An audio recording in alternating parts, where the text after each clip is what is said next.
Well, good morning, ladies and gentlemen. Good morning, everyone in the at One Birdcage Walk with us in person. Very, very pleased that you could be here. And also, hello and welcome to what I believe are several hundred people watching online, or at least signed up online.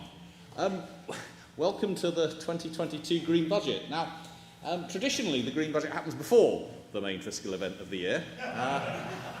This time, we've, I'm afraid, come in a little behind the Chancellor as he announced his non-budget budget a few weeks ago now. I don't think he took account of the amount of stress that would cause us when he decided to do it early. We've had to redo several of the chapters several times in the light of things that have changed over the last several weeks. And as you all know, it's been a pretty extraordinary few weeks in economic and fiscal policy. So we've got some, I think, quite sober, but some not terribly encouraging analysis to share with you today. Now, immediately after I sit down, you will get two more welcomes. First from two people who are incredibly important to this whole thing. Mark Franks from the Nuffield Foundation. Nuffield have very kindly supported and funded the Green Budget for quite a number of years now, and we work very closely with them. We're very grateful to them, and we hope that they agree that this is a very valuable piece of the public architecture in the UK now, particularly in a world in which the OBR is not always asked to do its analysis alongside big fiscal events. After Mark, Andrew Pitt from Citi will also say a couple of words. Again, we've been working with Citi for a number of years, and their macro analysis is absolutely vital to the work that we do. You'll then hear from Ben Nabarro, Chief UK Economist at Citi, who, if you get a chance to read the chapter that he's written, it's up on our website, do. It is full of enormously interesting insights, and he will no doubt share some of those, or most of those, this morning, that he'll be looking at essentially what is happening in the economy and where might it be going. Building on that, Isabel Stockton will be talking about our work on the public finances. Obviously, the public finances depend to a large extent on the macroeconomic forecasts. And following Isabel, B. Boileau will be talking about specific issues around challenges in public spending and in public sector pay. Now, there are other bits of the Green Budget. We published last week a piece on freezes and upratings of various bits of the tax system and the benefit system, showing actually that taxes are still rising despite what was announced a couple of weeks ago, and the enormous changes being wrought in the tax and benefit system by freezes over time. And we've got a couple more pieces coming out very soon, very closely related to this. One piece by Paul Tucker, formerly of the Bank of England, looking at quantitative easing and ways in which, how that impacts on the public finances and how that might be changed. And finally, a piece on corporation tax, which again has had to be rewritten several times in recent weeks. So I should finally, we'll have plenty of time for questions at the end. People in the hall can raise their hand, but if you are watching remotely, I have got Slido open in front of me, so do put your questions in Slido. I'm not going to pop up again until everyone else has finished speaking. I'll hand over to Mark and then to Andrew, and then we'll have the presentations.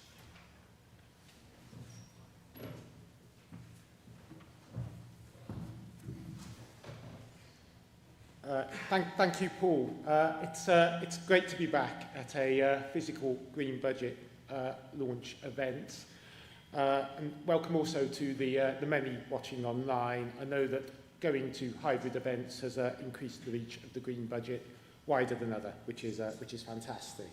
There's a huge amount of material to summarise over the next couple of hours, so I'll keep my comments brief.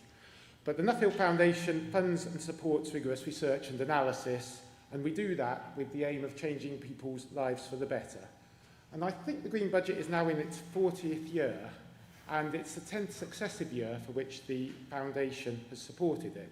And for us as a charitable foundation, it's extremely rare for us to support a specific piece of work for that period of time. And we've done so because it's vital to have an informed, evidence-based public conversation about how to respond to the economic and social challenges facing the UK. Now, last year, at the virtual launch, I observed light-heartedly that each green budget seems to be more important than the last, which, when you think about it, seems unlikely over 40 years or probably even over 10 years, and perhaps there is some recency bias in that observation. But last year's Green Budget was published in the context of the COVID-19 recovery and Brexit and the transition to net zero. And of course, that's now joined by the war in Ukraine and its implications for the UK and global economies. And of course, as Paul mentioned, and as we all know, we have a new government with new plans and priorities. So it's a time of rapid inflation, rising interest rates, growing national debt and intense pressure on many public services. And I think probably nobody in this room would disagree that we need to set the UK on a path to a growing economy and sustainable public finances. But that has to be set against the need to support vital public services, and also to respond to the immediate pressures on those most under strain from rocketing food and energy costs, which are hugely disproportionately the least well off and most vulnerable in our society. So the Green Budget, as ever, sets out the economic context and options and the choices and trade-offs facing the government in this difficult time. So, however unlikely it seems, this Green Budget does again seem more important than ever. So I plan to close with some brief comments on a topic that's been much discussed in recent weeks, around transparency in research and policy making. But in proof that no thought is original, I look back on the foreword to the first Green Budget we as a foundation supported in 2013, and the foreword to that by Professor David Rind, who was then the chair of our trustees. And he said, "We are particularly pleased to support this work because it contributes to better public discussion of policy and better policy making and increases democratic accountability based on evidence and transparent analysis." Well, quite, and I don't think any of those words would be different now, 10 years later. But there are three aspects of transparency I'd particularly like to highlight. First of all is the value of the Green Budget to policymakers. So it would be wrong to expect the government to accept what the IFS or what any other think tank says without really understanding the workings and the analysis itself. And what the Green Budget does in setting out the huge depth of analysis and thinking, it gives the government the evidence base to back up what the IFS are saying. Second, even then, the government doesn't have to follow the IFS's advice, but making the findings available and by demonstrating their rigour, it improves the process of democratic accountability. And the third principle, which is hugely important to us as a funder of research, is that transparency allows evidence to accumulate over time and knowledge to build. And so having this huge volume of work available, which has built up over time, is improving the evidence base for policy making and hopefully ultimately improving people's lives. And if you've got a few spare days, you might be interested to see how the volume of material on a huge range of topics has built up on the IFS's website, where the reports actually go back to 1988. However, there's enough in today's report to keep us busy for now, I think. So without any further comment, I'd simply like to extend my thanks to the IFS and to co-contributors Citi for again producing such a comprehensive, timely and authoritative report. Thank you.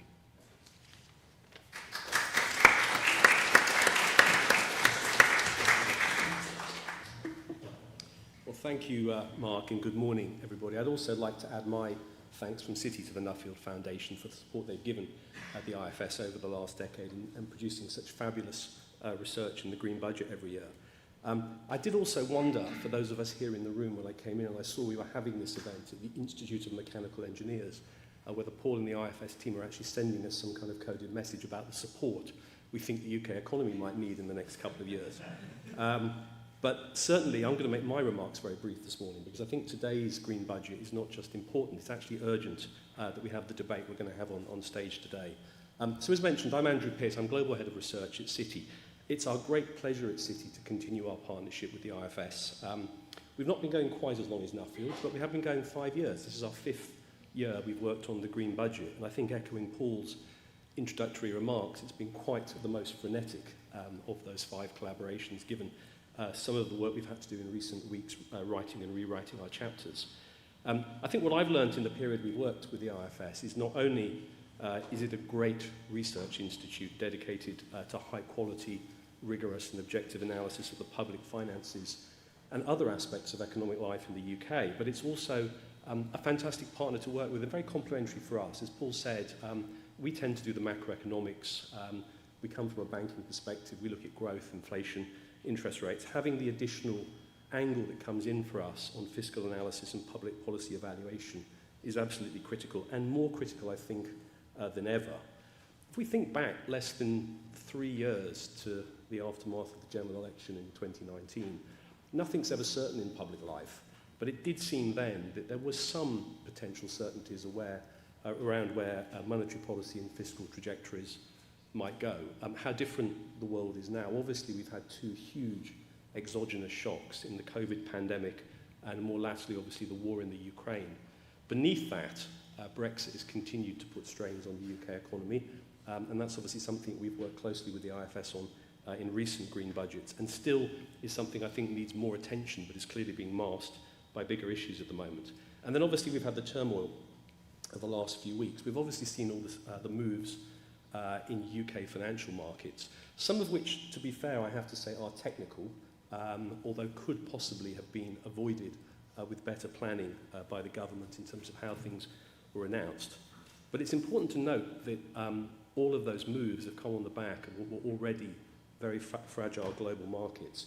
The world we work in at Citi, we're grappling with global equity markets that are down 25% this year. Risk assets, real risk assets, things like cryptocurrencies are down 60% this year. And obviously we've seen rapid upward moves in treasury yields driven by the inflation paradigm. So Citi's analysis in the Green Budget this year is at least based on what we believe monetary and fiscal policies are going to be, but we recognise a lot of things could change. And I think along with Paul and the IFS team, we welcome hopefully the clarification we'll get from the Treasury and the OBR at the end of the month. Now it looks like there are going to be announcements on the 31st of October. So just very briefly, in terms of what you'll hear from us this morning, Citi's economists have again provided 2 chapters for this year's Green Budget.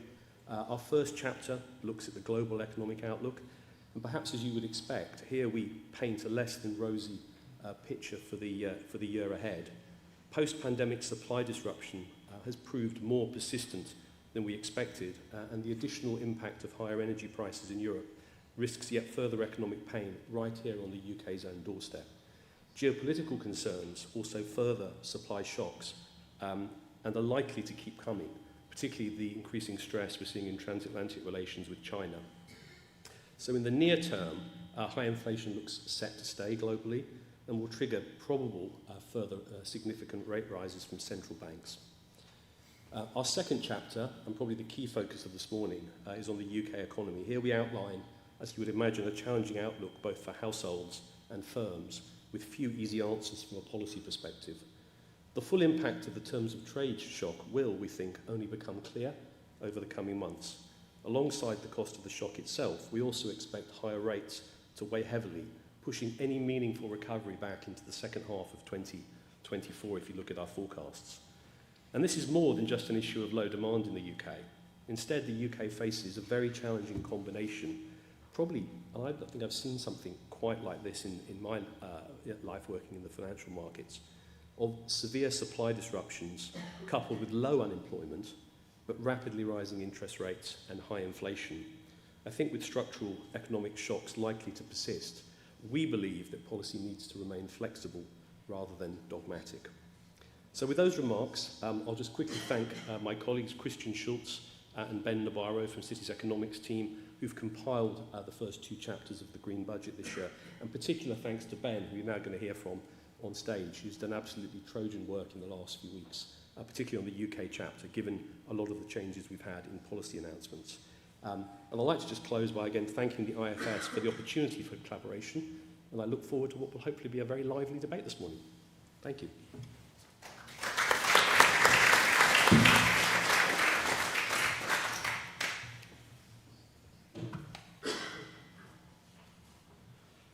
Right. Thank you, Andrew, and good morning, everyone. There are 5 points I want to make in my comments this morning, deriving from the 2 chapters that Andrew mentioned we contributed to this year's Green Budget. First, as Andrew said, the global economic outlook is significantly less rosy than that we outlined when we last convened 12 months ago. Supply issues have proven more persistent, inflation severe, and we now expect both the Eurozone and the United States to fall into recession over the coming 12 months. Second, in the UK, the immediate issue is the large terms of trade shock, essentially a very large hit to UK competitiveness. That, I should say, is especially severe in the UK, a reflection not just of high energy prices, but high food and consumer goods prices as well.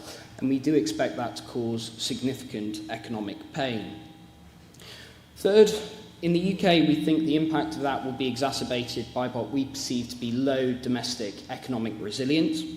That reflects the regressive nature of this shock and also changes in household wealth through the pandemic. For firms, the shock is also, we think, likely to prove a further persistent headwind to investment, compounding the weak outlook we've already seen over the last 2 years. Inflation, we think, is likely to fall, but I don't think this will be a story of here today, gone tomorrow. I think we should expect that to be relatively sticky through next year. And last and certainly not least, we argue that recent experience suggests a fundamental change in the way macroeconomic policy is conducted in the UK. The key point is, as we stand today, conventional demand-led macroeconomic policy faces essentially an impossible choice between a self-propagating recession or a de-anchoring of inflation. And given the kind of reconfiguration shock we are currently seeing is likely to grow more common, we think that argues for something quite different. So, starting with the global outlook. The headlines here are essentially that the global economy, we think, is likely to fall further behind its pre-pandemic benchmarks. We expect global growth of 2.9% this year, 2.5% next year. As you can see by the chart on the right-hand side, that is diverging further from the trend growth rate we saw pre-pandemic. The Eurozone, we think, will enter recession first over the coming winter, reflecting the energy shocks and the terms of trade shock I described. For the United States, we think recession is likely to come later in the second half of 2023 as the full impact of Fed policy tightening begins to feed through. In terms of the drivers of that outlook, as I described in the sort of introduction, supply issues across the global economy have proven more persistent. On the right-hand side, you can see the composition of household consumption in both the Eurozone and the United States. In the US, household demand has struggled to normalise from a compositional perspective, so goods demand in particular has remained relatively strong. And that has lifted global demand and prices for traded goods or contributed to ongoing resilience in that area. In the euro area, the compositional differences or changes in household consumption have been much less pronounced, but as you can see, the level has remained considerably lower compared to its pre-pandemic trajectory, and that reflects supply and income challenges elsewhere in the Eurozone economy. On the left-hand side, you can see several indicators of global supply chain frictions. There, we have certainly seen in the last 12 months that conditions have eased, but they are far from normalised. So the essence of the takeaway there is we are seeing many firms adjust to a post-pandemic reality where resilience is emphasised over efficiency, and we are seeing that generate or contribute to some of the more persistent effects you can see on that left-hand chart. In terms of the immediate issue, and this is especially true clearly in Europe, the terms of trade shock associated with the conflict in Ukraine is very severe. We expect higher gas and electricity prices to effectively constitute an 8% income hit for the Eurozone over the coming 12 months, which is significantly larger even than some of the effects seen during the 1970s. In the first instance, this is likely to hit incomes, but again, as with the experience post-pandemic, this is yet another reconfiguration driving shock. In the near term, European energy markets have to manage the decoupling from Russian supply. And in the medium term, we also, at least if market expectations are true, face an adjustment to higher gas prices in the longer term as well. That all requires structural economic change. One of the points we make in the first chapter is that this is a very large, but almost certainly not the last geopolitical shock we think we will face over the coming decade. Clearly, the experience with Russia's invasion has prompted wider questions about economic interdependence in a world of greater strategic competition. And there, the Chinese story or concern about dependence on Chinese supply chains has the potential to be a much larger supply disruptor. That's implied by the right-hand side chart you can see there, which is showing the very strong correlation between European business sentiment and Chinese growth. So, how does the UK fit into this picture? Well, to start with, the UK remains something of an economic laggard. It's the only economy not to have recovered its pre-pandemic level by the second quarter of this year. And we think the UK will face a moderate but relatively persistent recession over the coming 2 years. The difference, particularly with the Eurozone, where the downturn is likely to be more acute, reflects the UK's policy mix, so in particular the large-scale fiscal support that has come through over the last few weeks, which we think will offset some of the near-term impacts. However, that comes at the cost of crowding in for the monetary policy tightening, which we think will weigh on growth, particularly through the first half of 2024. So we forecast 2 negative years before a recovery being pushed into 2025 and beyond. Now, in terms of the drivers behind that, in the UK as in the Eurozone, the terms of trade shock is a very significant and important driver. On the right-hand side, you can see our forecast change in total domestic spending on gas and electricity prices, increasing from about 1.5% of GDP in the years pre-pandemic, up to around about 10 to 12% at its peak over the coming months. Clearly, the household cap that the government has announced alongside the corporate support implies a significant amount of that will now be socialised. But even so, we're still looking at a significant income shock as a result of these effects, not dissimilar in scale to continental Europe. What you can see on the left-hand side, however, is the total impact on the terms of trade. That's export prices divided by import prices. There, as I mentioned in the introduction, you don't just have the energy impact, but also the food and consumer goods effects that are also likely to weigh quite heavily. In terms of how that then is feeding through into the domestic economy, the recent consumer confidence data makes clear that many of these price increases are already having the kind of confidence effects you would expect.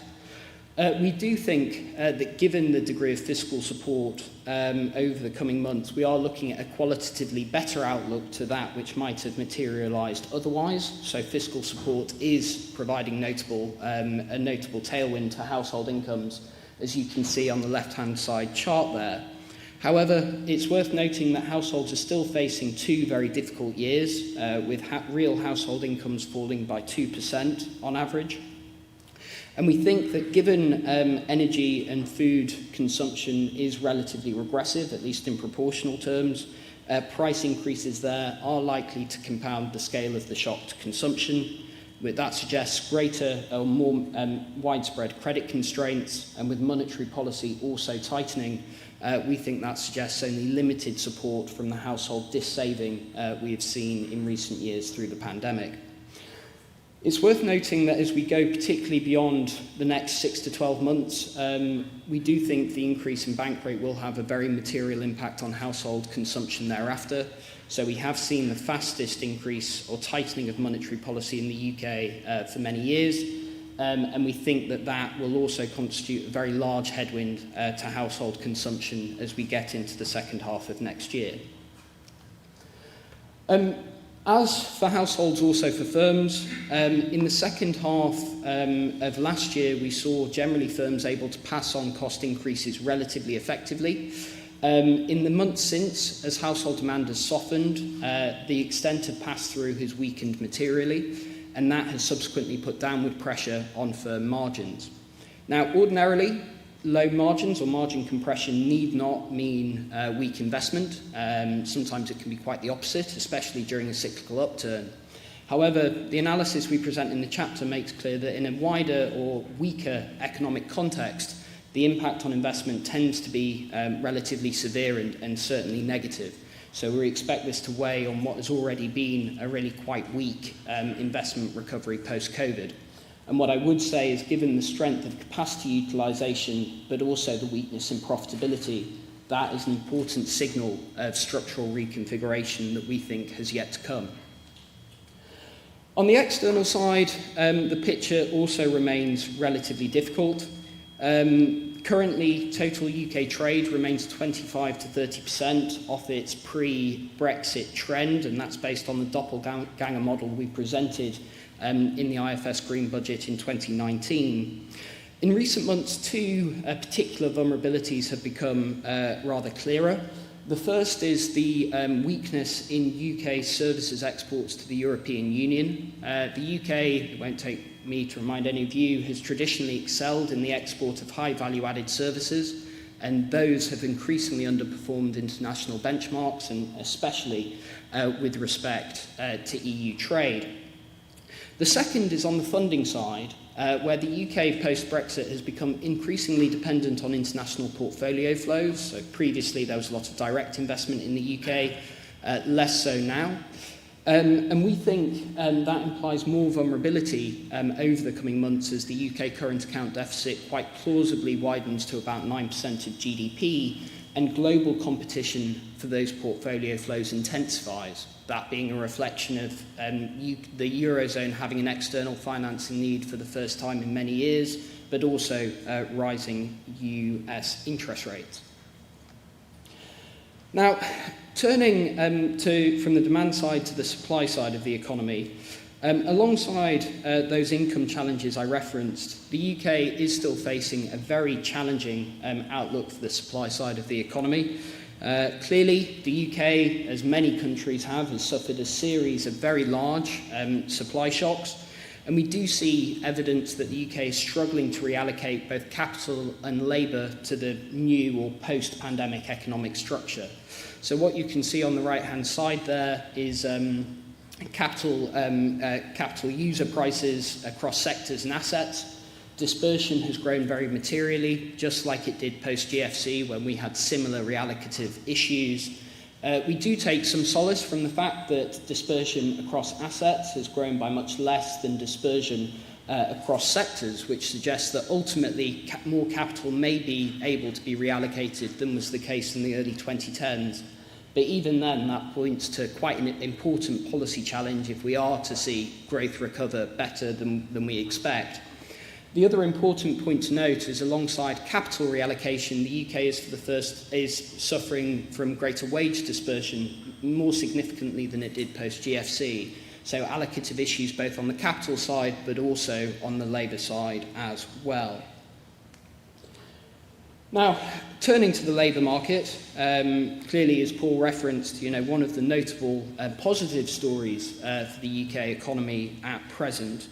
The labour market is struggling with a very large drop in net participation. So overall, we now see the total size of the labour force around 700,000, below that we'd expected pre-pandemic.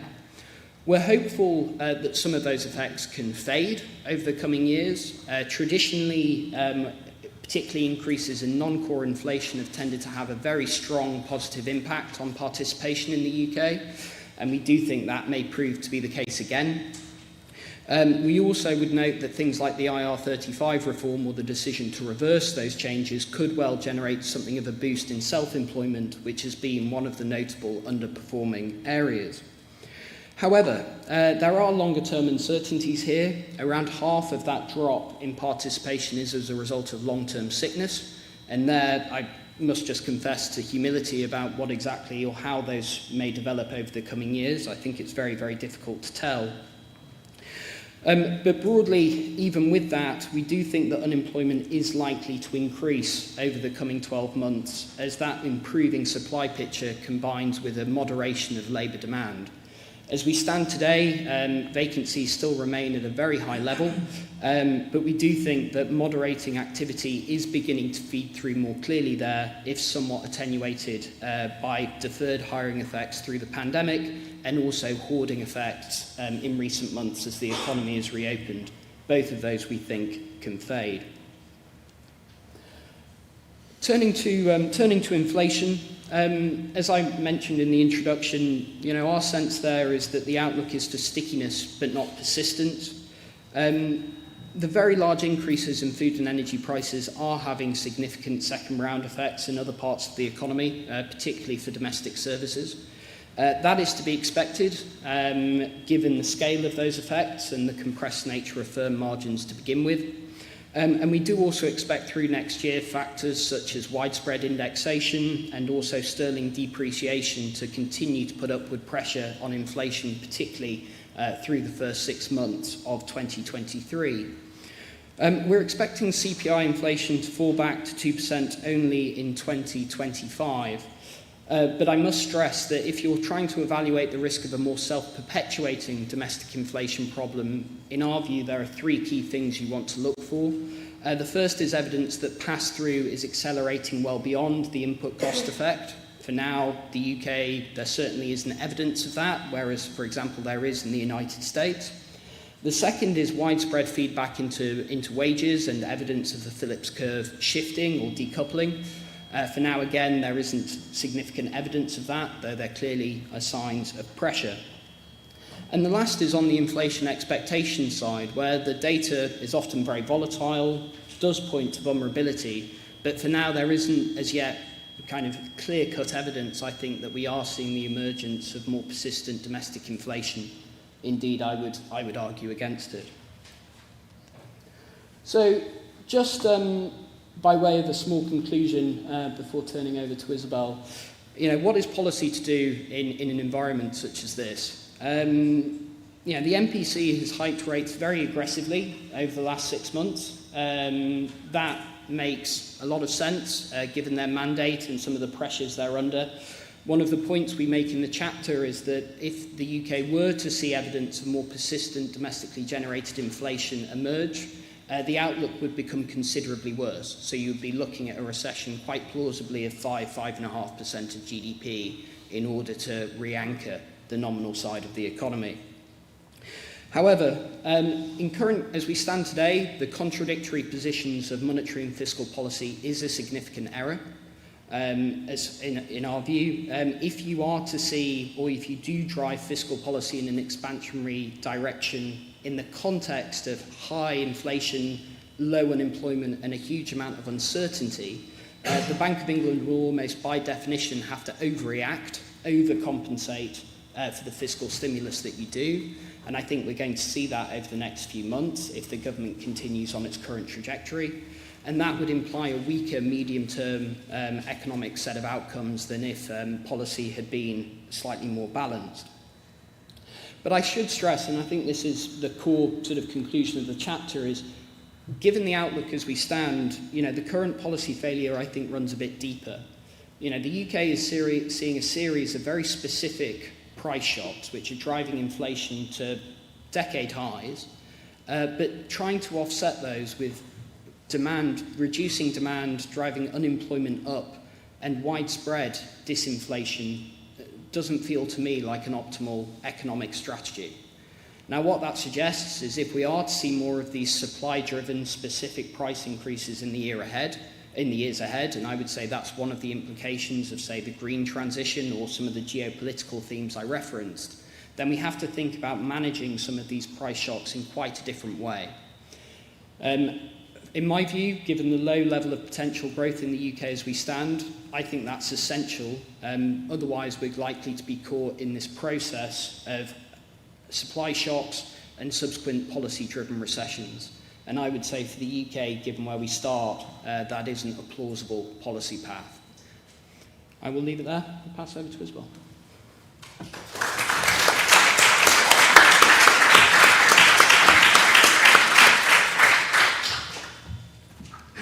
Thanks very much, Ben. So I'm going to tell you what this changed picture could mean for the public finances.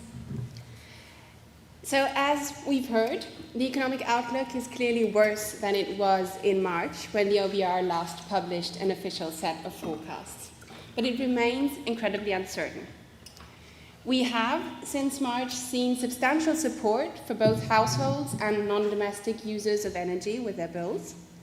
This will add quite substantially to near-term spending, but we assume throughout our analysis that it ends within 2 years on schedule and there's no further spending after that.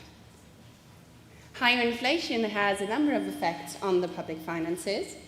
One of them is that, at least by default, it increases spending on benefits and the state pension. It will put pressure on public services whose budgets are now less generous in real terms than intended when they were set. And it affects debt interest spending, most immediately through the quarter of the government's debt stocks that is index-linked and therefore responds directly to higher inflation, but also through higher interest rates that feed through to the government's debt stock. So let's start with the outlook for revenues. One really key determinant of those is the size of the economy. And as we've heard, Citi forecasts much weaker growth than the OBR thought back in March. But there is one piece of good news, at least narrowly speaking, for the public finances, which is that the hit to revenues that we might otherwise think this would have is cushioned by higher inflation. Higher economy-wide inflation means that the nominal path of the economy is much closer to what the OBR thought in March. And because most taxes are levied on nominal quantities, revenues are propped up by this effect. We've seen substantial policy announcements, and some of those have had a big effect on revenues. The new energy profits levy, or windfall tax, is set to raise 28 billion over the next 4 years. And even after taking out the abolition of the additional rate, we are still left with 43 billion a year worth of tax cuts remaining from the September so-called mini budget. And unlike the interventions to deal with the energy crisis, this is a permanent change to policy that affects the borrowing figures immediately in the medium term. So putting those together on our central forecast, revenues are down by 44 billion in the final year of the forecast. And it's worth stressing again and again that this is incredibly uncertain, reflecting uncertainty in the economy forecast. So this revenue figure is really sensitive to the path of the cash size of the economy. And if nominal growth were up, for example, by 0.5 percentage point a year, then that would add 28 billion to revenues in that last forecast year. Now, what would this mean for the tax burden? So under the previous forecast, after reaching historically high levels, the tax burden would climb still higher and then stabilize at its highest level going all the way back to the Second World War. Including the tax cuts announced in September, this now looks a little bit different and the tax burden would start to fall. However, comparing it to the larger swathe of history, it's worth noting that it would still be at a historically high level. Turning to the spending side, the default is that higher inflation increases spending on the state pension and on most working age benefits, which are uprated in line with prices.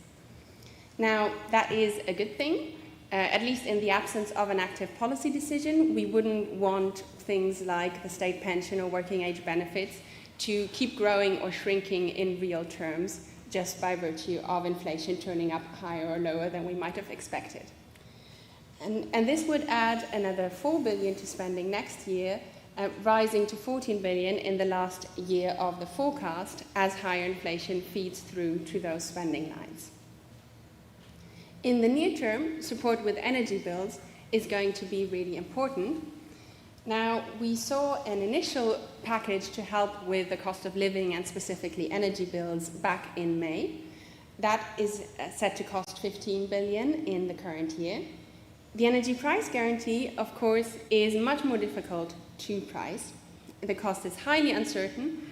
In our forecast, we allow for spending of well in excess of £100 billion for 2 years, but crucially assume that it expires on schedule and there's no further spending after that.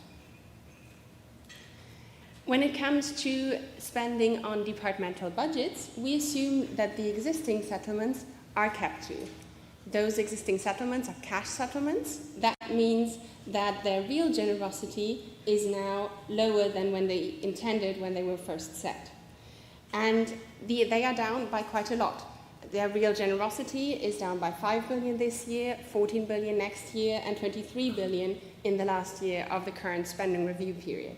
And it's also worth stressing that this pain would not be felt equally. So some departments are much more exposed, for example, to higher pay settlements or higher spending on energy costs than others. This would mean that the planned real growth in day-to-day spending would be halved compared to when those plans were set. One point where we do deviate from currently stated plans is on overseas aid. So overseas aid was set to go back to its previous higher level of 0.7% of national income, as and when the public finances were in a more sustainable position. We now assume that it remains at its current lower level of 0.5% of national income. This would save around 5 billion a year from 24-25 onward. Now, one item of spending where we have already seen huge increases and are set to see more is spending on debt interest. And simply put, the cost of borrowing has increased, and we're doing more borrowing, and both of those things push up debt interest spending. So for next year, we forecast that debt interest spending will exceed £100 billion. This would be twice what the OBR forecast in March, and it would be 10 billion higher than what we forecast just 2 days before the mini-budget, which just illustrates how fast things are moving and how important these movements are for the public finances. Now, some of these effects fade out over the forecast period, and in the last year of the forecast, we expect spending to return to a more normal, as we may call it, level of 66 billion. This is still elevated on the OBR's forecast in March. So, looking at the drivers of higher debt interest in a little bit more detail, this is the forecast that the OBR made in March and the outturn for last year. And we see that already then, the OBR was expecting a spike in debt interest spending, and this was already elevated on the previous forecast from a year ago. So since then, we've seen inflation come in higher, and we've seen higher expectations for the path of bank rate, and both of those feed through to higher debt interest spending. Inflation particularly has a transitory short-term effect on debt interest spending. So if and when, as we all hope, inflation drops back down, debt interest spending would follow quite quickly. Now we're also seeing higher expected path for gilt rates. It's worth noting that here we've assumed that gilt rates go up in line with bank rate, but no more than that. So this doesn't account for any of the recent volatility in gilt markets, or rather, we assume that those are temporary things that will work themselves out. Finally, debt interest is also up because of the simple fact that we are borrowing more, and this is an effect that will be growing over the forecast period. What does this mean in a longer historical comparison? So we can see that the spike that we are expecting to see in debt interest spending this year and next year is really significant, even comparing it to a long period of time. In fact, it will bring debt interest spending to a share of national income that we last saw in the immediate post-war period. However, it is still expected to be a short-lived spike. Debt interest spending is set to drop back down, and although it will remain elevated compared to what the OBR thought back in March, it would be still at a moderate, relatively low level in historical comparison. But that's not to say that it's insignificant. So if we just think about the amount added by higher borrowing throughout the forecast period, then by the end of it, that would add 8 billion to debt interest. This is more than the cost of cutting the basic rate of income tax by a penny, for example. And the overall level of debt interest spending would be more than 2% of national income, and this is more than we spend on the whole of secondary education. So these are not trivial quantities. Now, putting all of these things together, what is the outlook for borrowing? So thinking back to the OBR's March forecast, borrowing was set to fall steadily throughout the forecast period and settle indeed at a lower level than we thought pre-pandemic, which is remarkable when we think back to it. However, on Citi's current central forecast, we are expecting borrowing to be very elevated throughout the period, and crucially, it is still up by a significant amount, even by around 70 billion on the OBR's March forecast, even once the energy price guarantee has expired and we expect the sort of immediate crisis to be over. Now, looking at this again in historical comparison, this would mean that we would see 3 peaks in borrowing in really quick succession between the financial crisis, the pandemic, and now the current crisis. We would have 3 peaks in borrowing as a share of national income. And those provide one rationale for wanting to have debt on a falling path in what we might call normal times or outside of crises. Because if we think that this is the way the world is, that every once in a while a big shock comes along, and during those crises it's futile and probably counterproductive to try to stop debt from rising, then that makes it all the more important that we try to manage debt during the more normal non-crisis times so that we have the fiscal space to respond when the next shock comes along. So where is public sector debt headed at the moment? Again, under the OBR's March forecast, it was set to fall, albeit at a gentle pace. Now, the picture looks quite different in that we are expecting fast growth in the debt burden over the next couple of years while crisis interventions are going on, but still a growing path of debt as a share of the economy, even in the final years of the forecast. Now, that would mean that if the Chancellor were indeed committed to stabilizing debt as a share of national income, then he would need to find an additional 60 billion in that last year of the forecast to make that happen under this economic outlook. So what options does he have to do that? Well, the current fiscal mandate for debt to fall in 3 years' time has clearly been missed on these forecasts. One option would be to push back the target.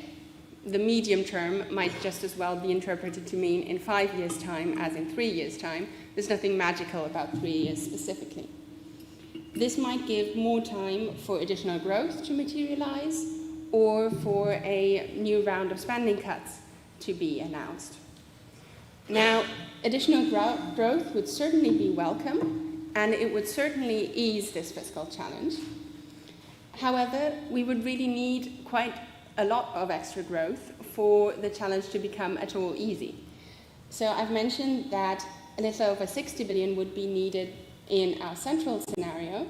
If we had an additional boost to growth of 0.25 percentage point, which would be quite a remarkable achievement, that would fall, but it would only, in inverted commas, fall to 40 billion. So still a challenging fiscal outlook. Now, how might we evaluate a plan where the government says, well, the way that we're going to make these numbers add up is through additional growth?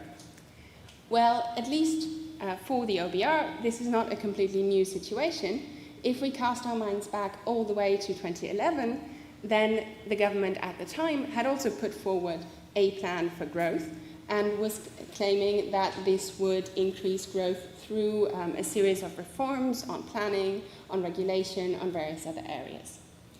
And the OBR responded at the time saying that in the event that these measures have an impact on growth, there's likely to be some lag before the effects are realized, and the effects will also depend on how the measures are implemented. And a second important point was that they said, set against this uncertainty, we judged that there's insufficient evidence at this stage to adjust our trend growth assumptions in light of these new measures. So the OBR at the time was skeptical about just accepting the government's word that these measures would work and that they would generate enough extra growth to put the public finances on a sustainable path. Now, we think this is a sensible choice, and that, again, the OBR should put a fairly high bar on the kind of evidence that you would need before you start incorporating policy-driven growth improvements into the forecast. Another option would be to pencil in lower spending, perhaps beyond the current spending review period, so from the middle of the decade onwards. This is certainly a valid political choice, but the OBR should be wary of a promise to cut spending that lacks detail. So if it's just some unspecified pot of spending that will be cut by the amount needed to stabilize debt, that is not a particularly credible strategy unless detail is provided on where the axe would fall, as it were. Now, just to illustrate, what sorts of consequences would it have if the Chancellor were indeed committed to his tax cuts, if there were no additional growth, and if he wanted to stabilize debt on this forecast just using spending cuts? So one idea that has been floated is to index working age benefits to earnings rather than to prices, at least temporarily. If we were to do that for a period of 2 years, that would, in 26-27, save around 13 billion. Another option would be to perhaps cut investment spending, which on current plans would be historically very high. Now that perhaps sits a little oddly with a government that says that it is committed to increasing growth, but it would be one option to bring spending down. And by cutting planned investment spending to 2% of GDP, which would be a more typical historical level, they could save another 14 billion pounds. Now, if they wanted to get to that whole 62 billion number that I've mentioned before, then they would need to find another 35 billion. If all of that were to come from public services, and if we wanted to protect the NHS and defence spending, commitments in that vein have been made by the government, then they would need to find an additional 15% of cuts relative to currently penciled in plans for all other unprotected departments. And when I say protect here, this is really quite a narrow definition. Protect here means keeping budgets flat in real terms, which is, especially for the NHS, would be an incredibly difficult situation. So these are possibilities, but they're not easy choices by any means. A lot of these departments have seen big cuts over the decade from 2010 and would really struggle with these additional budget cuts. So just to sum up, what has changed since the March forecast? Well, back then, the OBR said that the Chancellor had £30 billion of headroom against his fiscal targets. That has evaporated, This shouldn't be surprising given that there have been £43 billion of tax cuts and a worse economic outlook. More growth than forecast in Citi's central scenario would certainly be hugely helpful, but the rationale for having an independent fiscal forecaster such as the OBR is that we don't want politically motivated wishful thinking to be guiding the forecasts, but we want the forecasts to be central and to appropriately reflect reality.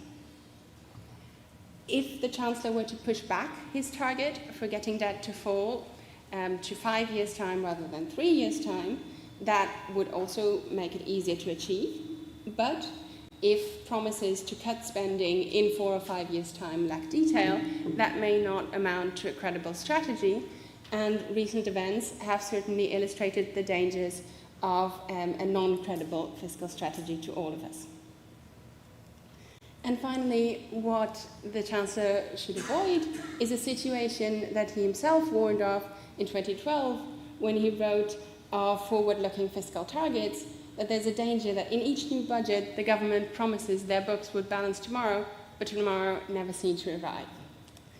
And I will now hand over to Bea, who will tell you more about public sector spending and pay and pensions.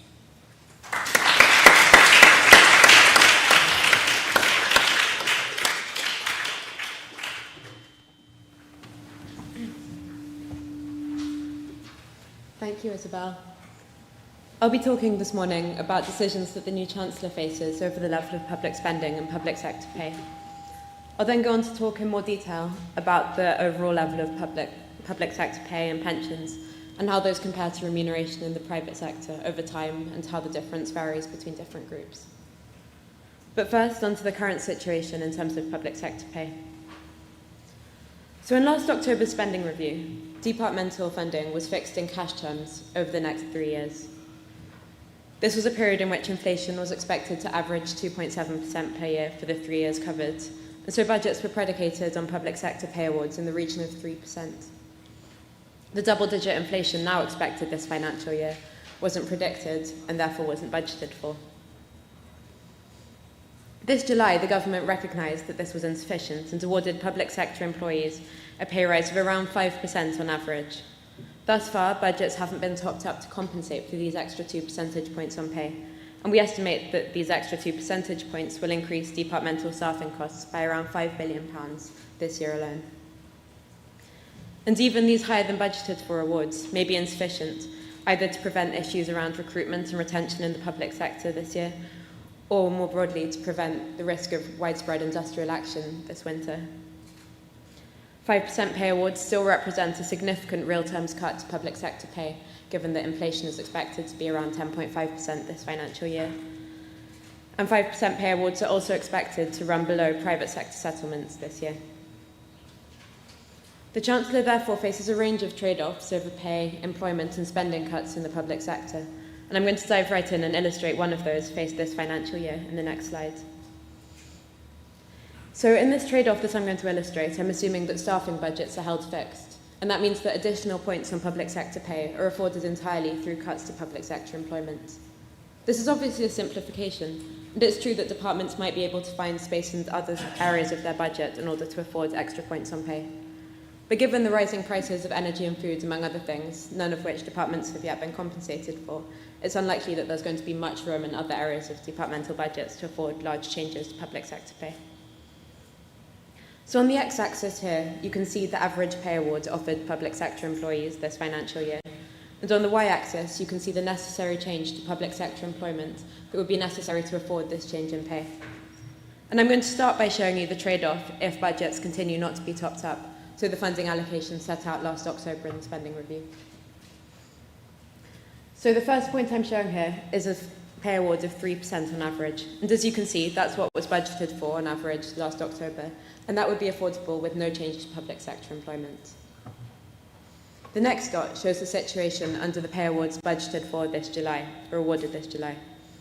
As you can see, a pay award of around 5% on average requires cuts to public sector employment of more than 100,000 workers this year alone. And if the government backtracked on offering 5% pay awards and awarded public sector workers instead inflation-matching pay rises of 10.5%, as you can see on this graph, the required change in public sector employment would be almost 400,000 workers with no change to departmental budgets. This line shows the situation if budgets are topped up by 4.8 billion. As you can see, pay awards of around 5% are now affordable with no change to employment. But as you can also see, awarding public sector workers an inflation-rising pay rise would still require significant cuts to employment.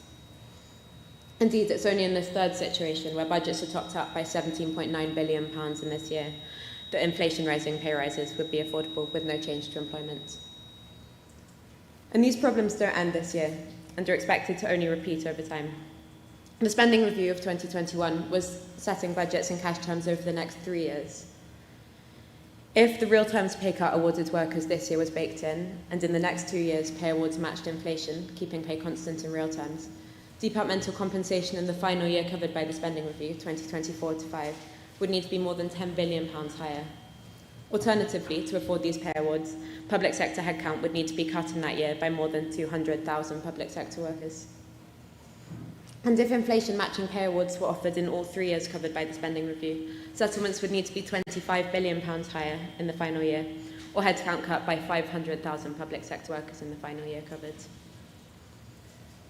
The Chancellor faces this central choice around offering funding for these additional pay awards for public sector workers, or accepting a deterioration in the quality of public services, either coming through these stark cuts to public sector headcount, or through increasing difficulties with recruitment and retention of public sector workers, as the offering in the public sector looks increasingly ungenerous compared to the situation in the private sector. And it's this comparison between the public and private sector that I'm going to go on and talk about for the remaining half of this presentation. This comparison is an important one because the private sector determines public sector workers' outside options, and so is the relevant point of comparison. First, I'm going to show you how average hourly pay has changed between 1993 and 2021, the difference between the public and private sector. As you can see here, the difference between the public and private sector in terms of average hourly pay has been positive in all these periods. So in the latest financial year, 2021 to 22, average public hourly pay was 7% higher than average pay in the private sector. As you can also see, though, the value of this difference has been falling consistently over time from 2011 and is currently at its lowest level since at least 1993. Moreover, just comparing average hourly pay doesn't give a fair picture of how the difference looks for otherwise similar workers. And this is because there are very different workforces in the private and public sectors. Public sector workers tend to be more highly educated, tend to be older, and tend to be more experienced, among other factors that mean that the typical worker in the public sector might expect to earn a higher market wage in a way that's not caused by their choice to work in the public sector. We're interested in the differences that otherwise similar workers experience because we care about workers' outside options, or we care about the choice facing a worker who is choosing which sector to join. And so in order to control for these differences between the workforces, we use labour force survey and regression analysis to look at the premium faced by otherwise similar workers in terms of education, age, region, and other factors. And so here you can see the same graph that I showed you before, but the yellow line here is the average conditional difference. So it's what the difference in hourly pay looks like for workers similar in terms of age, sex, education, and other factors. As you can see, the conditional difference is considerably lower, which reflects the kind of factors and the differences between the workforces that I just talked about. And the value of the average conditional difference is currently hovering around 0%, implying that there is no public sector premium for otherwise similar workers. It's also followed similar trends, as you can see. And we can break down the value of this differential and see how it differs for different groups, which might point towards where there might be particular difficulties with recruitment and retention, among other things, although of course headline pay isn't the only thing that matters for recruitment and retention. So to start with, I'll spare you the econometric detail in this graph, but this basically shows that lower paid workers do better in the public sector, where the public-private pay differential is higher. As we get to the higher parts of both sectors' wage distributions, though, higher paid workers do worse in the public sector and considerably better in the private sector. There are also differences by sex. Women do considerably better in the public sector in a way that to some extent is related to the types of occupations that public sector women do, which tend to be lower paid occupations, which, as I've shown you, are more highly valued in the public sector. For men, though, the differential is much lower and has fallen below zero earlier on. We also see some level of regional variation in the level of the public sector pay premium. You can see in particular that in the East, London and the South East, the value of the public sector pay premium was negative between 2019 and 2021. In the South East, public sector workers earned 8% less than their private sector counterparts. So far, I've only been talking about headline pay, but of course the two sectors have different types of workplace pension remuneration. Public sector pension provision tends to be considerably more generous. More public sector workers are enrolled in a workplace pension, and more public sector workers tend to have a defined benefit pension scheme, which is more generous compared to defined contribution schemes, which are more prevalent in the private sector. And this is reflected in the fact that 47% of public sector workers are enrolled in workplace pensions with more than 20% employer contribution of gross pay. That compares to only 2% of private sector workers. We can account for the value of pension contributions from employers and estimate the overall remuneration differential between the two sectors. And in doing this, I'm using a slightly different data set because the Labour Force Survey doesn't have evidence on employer pension contributions. But here I show you the first two estimates for the pay differential. And as you can see, our estimates for the pay differential in 2021 are basically similar to what I've shown you using our other data sets. So they're positive when we look at the average raw difference, but go slightly negative when looking at the average conditional difference, controlling for the differences between the workforces. When we account for the value of employer pension contributions, as you can see, the value of both differentials shoots up, which reflects the fact, as I told you, that public sector pension provision is so much more generous. So the value of the average raw difference is around 20%, and value of the average conditional difference is 6%. We can also look at how the value of the remuneration differential has changed over time in a similar way. So here I show you similar estimates to what I showed you before. The first two lines here represent the pay differential using this new data set, and as you can see, the pattern is similar, with the value of the pay differential falling over time and entering negative territory in 2021. When we account for more generous employer contributions, though, as you can see, the value of the remuneration differential is considerably more positive in all time periods considered. And this points towards one of the policy issues that we go on to talk about in our chapter. And this relates to the structure of remuneration in the public sector. As I've shown, remuneration in the public sector is much more skewed towards deferred pay in the form of pensions rather than take-home pay. 20%, in fact, of average remuneration in the public sector comes in a deferred form, and that's compared to less than 8% in the private sector.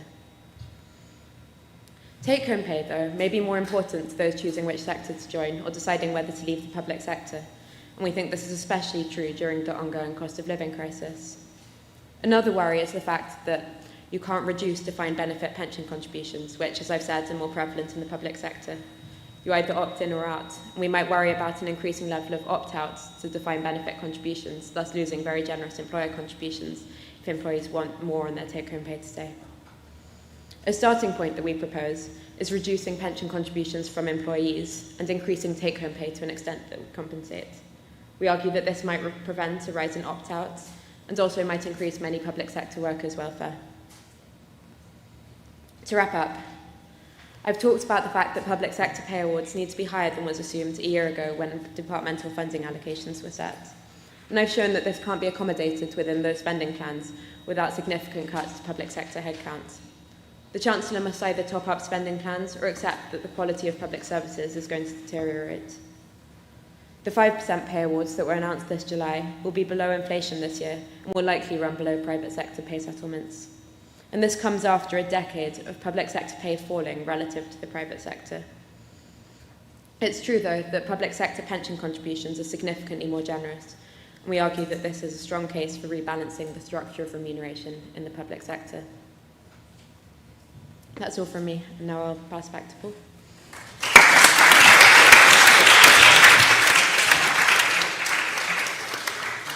Well, thank you ever so much for all three of you. Don't just have to stare at my phone. We've got quite a lot, as you would have expected, of questions on Slido. I'm assuming there will also be some questions in the room. What I'm going to do is take some of the Slido questions first, because there's quite a lot of, partly there's some quite easy ones here.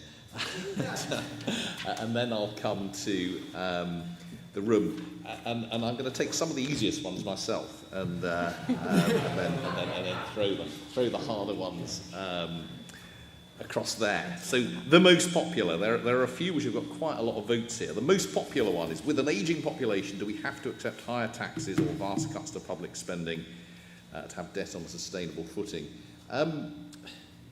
Well, with the ageing, it's a really important question, and it's really important that we think about what you've just heard about in the last hour in a slightly longer term context as well. So if you look at spending on health in particular over time, it has taken a ever bigger fraction of national income and total spending. It's hard to see that stopping, particularly in the context of the issues that we've got at the moment. And that's probably the biggest pressure, ageing population or no.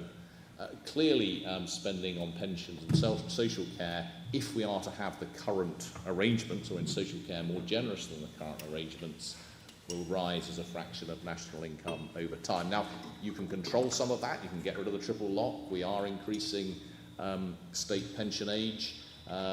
We could demand more private contributions to social care or even health. But given our current political settlement, I would say, it's quite hard to see how we don't spend more over the next couple or several decades because of the structure of the population, and also as the population ages. Certainly at the moment, people in their 40s, for example, pay 3 times as much in tax as they get back in state spending.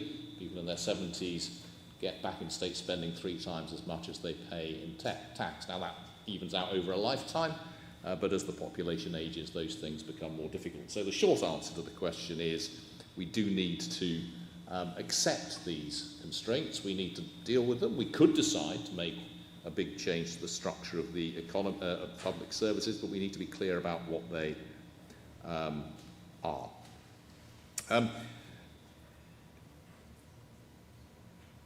Second question is, if spending cuts or tax rises aren't politically viable, what does the UK have to do to balance the books? Well, I suppose the answer is get that growth going. As Isabel showed, it does make a difference what the level of growth is. Clearly, if we were growing at the 2.5% or so we got year on year through the period up to the financial crisis, then that would help enormously. But unless I've missed something, I don't think there's a fourth option. No, well, that was easy. There's a more difficult one here, as I'm reading down according to popularity, but I'll look at some more in a minute. Is there a regional breakdown for the impact of these public spending cuts? I think the answer is we haven't done that. Is that right? Does anyone have anything to say about a regional breakdown? No. Sorry. Broadly speaking, if you look over time, up until now, and you look at, for example, spending on local government, that has been cut more in poorer and metropolitan areas than elsewhere, quite some significant distance. If you look at spending on schools, schools outside of the capital in particular, with poorer intakes, have also had their spending cut by more over time. So we've certainly had some movements over the last decade which have been contrary to what you might think you would want with levelling up.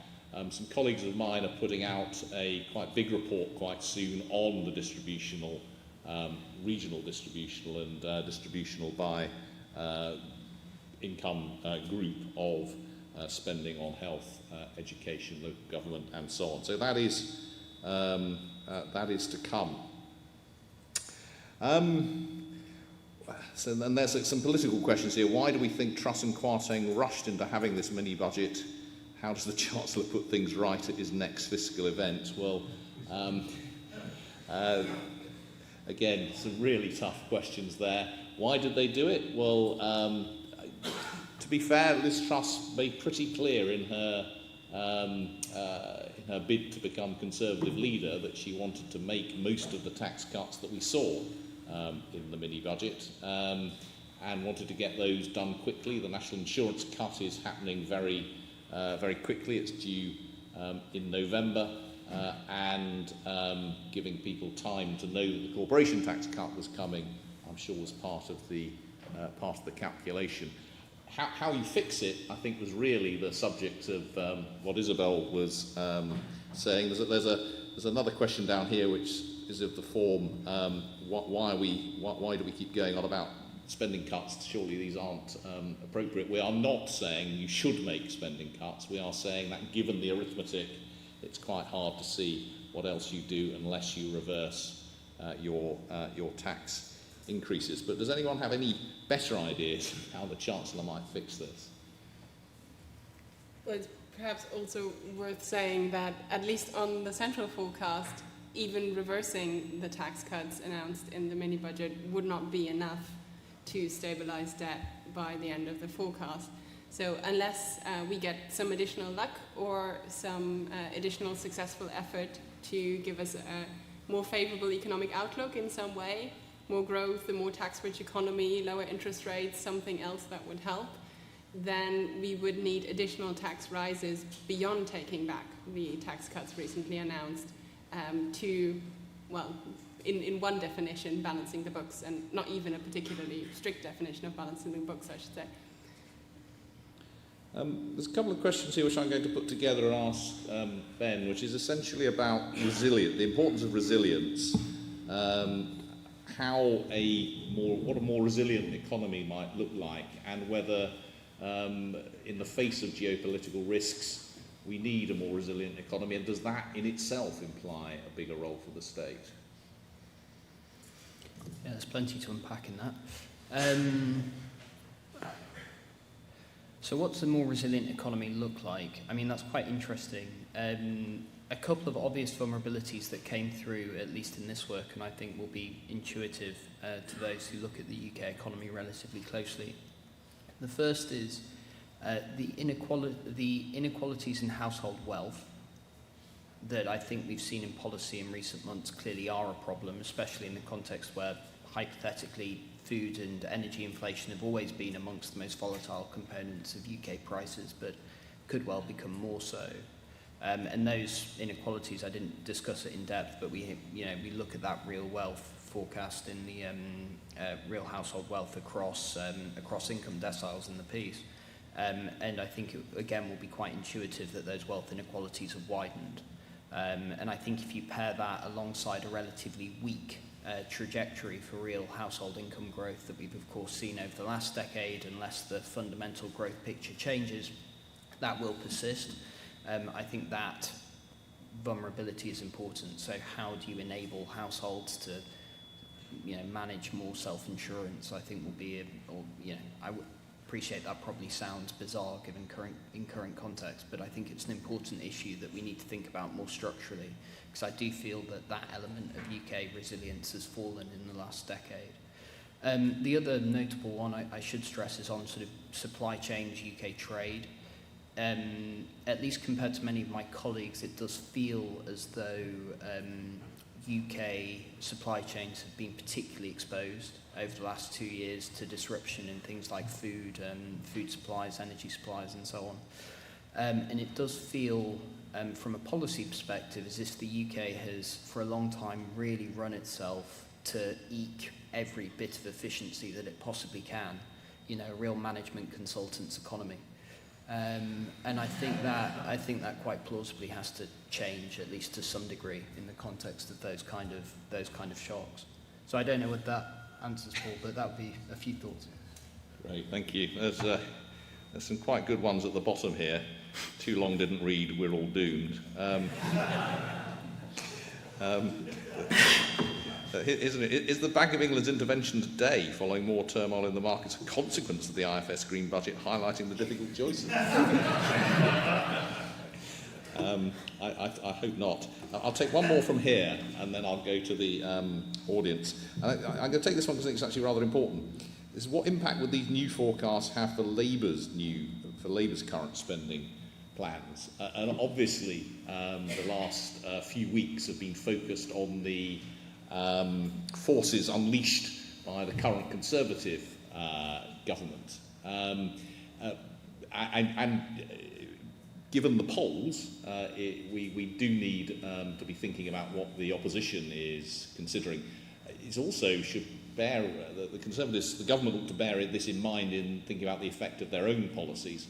So if you assume, and this is not a political statement, but if you look at the polls and it looks like Labour might win the next election, they are committed to increasing the corporation tax rate back to 25%. You would not expect under those circumstances cutting it to 19% to do any good at all, because all companies will assume it will go to 25% anyway. So that's outside, to a degree, the government's control, but I think that is worth bearing in mind when thinking about the long-term consequences of that particular policy.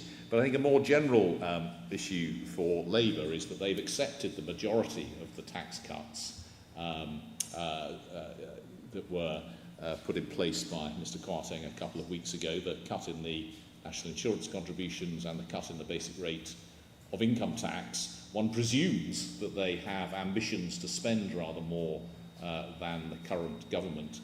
That leaves them with a similar fiscal problem. And that is something which, as we come towards an election, will, I'm sure, get more focus. So that is something that I think they and we need to bear in mind. There's lots more questions here, but I'm going to give people in the audience here who have made the fantastic effort to come and see us a chance. And there are lots and lots of hands. Shall we take these three in this little cluster here, and then we'll go over there. I'll take three at a time just to keep us going. Yeah, hello, it's John Hawksworth, formerly PwC, now independent economist.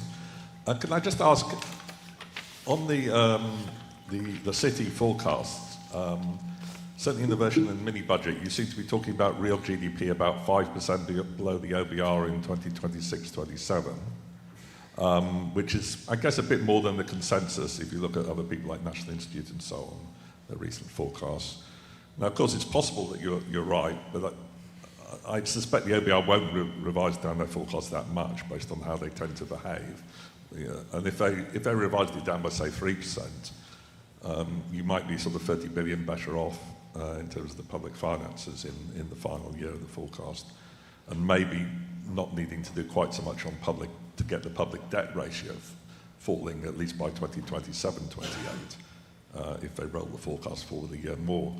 But so firstly, how do you react to that? But also, as sort of supplementary, many economists would say that the debt to GDP falling is a rather weak target, and that you also need to say something about some kind of golden rule, which would be harder to meet, and where you might well have 60 or 70 billion of fiscal timing to achieve it with even a minimal margin of error in 5 years' time. So, just some comments on those 2 points, perhaps. Okay, we'll take that by itself, because that's quite a big question. So, Ben, are you being unduly gloomy relative to where we think the OBR might come out? And then Isabel, if he is, does that make everything well? Yeah, no, I certainly take the challenge. And I think, yeah, am I being too gloomy? I hope so. What I would say, just in terms of, points of caution and so on, if you look at our forecasts are conditioned on bank rate going to 5.5%. To 4.5%. Market expectations are now up to 6%. If you look at that in terms of its medium-term growth impact, it is very severe. Right, a 25% increase in bank rate usually weighs on the level of GDP to the tune of about 35 basis points over the next 18 months. So that's an awful lot of fiscal stimulus that you're hypothetically offsetting. And that's materially changed in the last 6 weeks alone. Now, if you compare our baseline forecast, what we have there, then actually a little bit more optimistic than those the Bank of England put out in August. And if you benchmark against that, you have the positive news in the, you have negative news in terms of gas prices, which has been enormous, and it's reversed a bit in recent weeks, but it hasn't reversed all the way.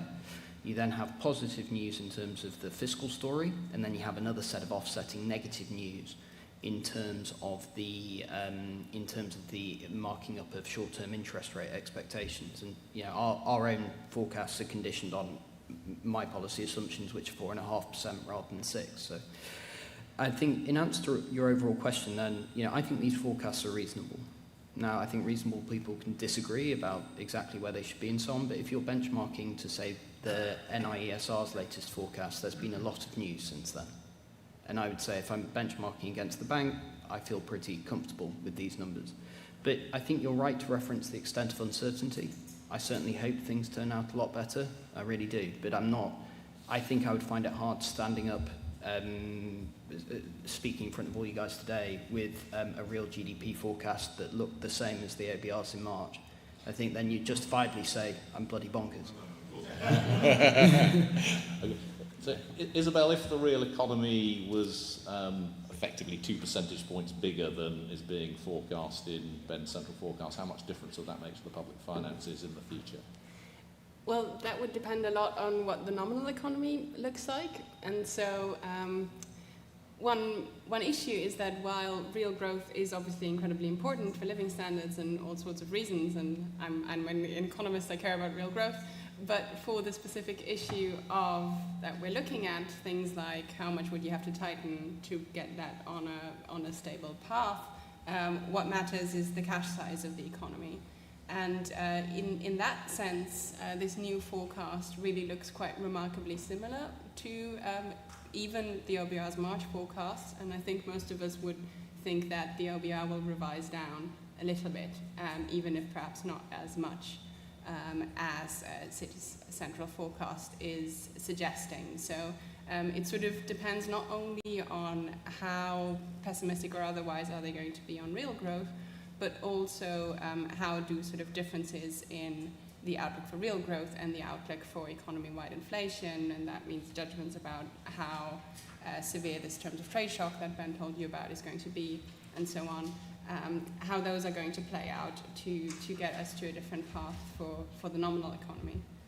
And on your second point, what kind of fiscal target are we looking at? Yes, indeed. I mean, one of our favorite points to make is the incredible churn in fiscal targets that the UK tends to see. So it is sometimes hard to know which one to talk about, since we barely managed to legislate one before it's already seems to have gone out of fashion. So yes, we do look at the current budget in the chapter for anyone who's interested in all the fiscal targets that were legislated only in January. We do find ourselves in the slightly odd position at the moment that stabilizing debt at the end of the forecast is, at least in pounds billion terms, a more ambitious target than running a balanced current budget. That is the situation you have when you have really atrocious growth. So that is slightly odd, but there's still reasons to aim for either target. We still think both of those are sensible targets, and we certainly look forward to hearing about the fate of some kind of current budget target in the medium term at the end of the month, hopefully. Great. Yeah, it's, we'll certainly look forward to hearing what the sustainable rule is going to be. And Isabel, just on the first of John's questions, I think I'm right from memory in saying what you're saying, that our forecast of revenues into the medium run is almost exactly the same as what the OBR was suggesting in March, because the lower real growth is offset by higher nominal growth.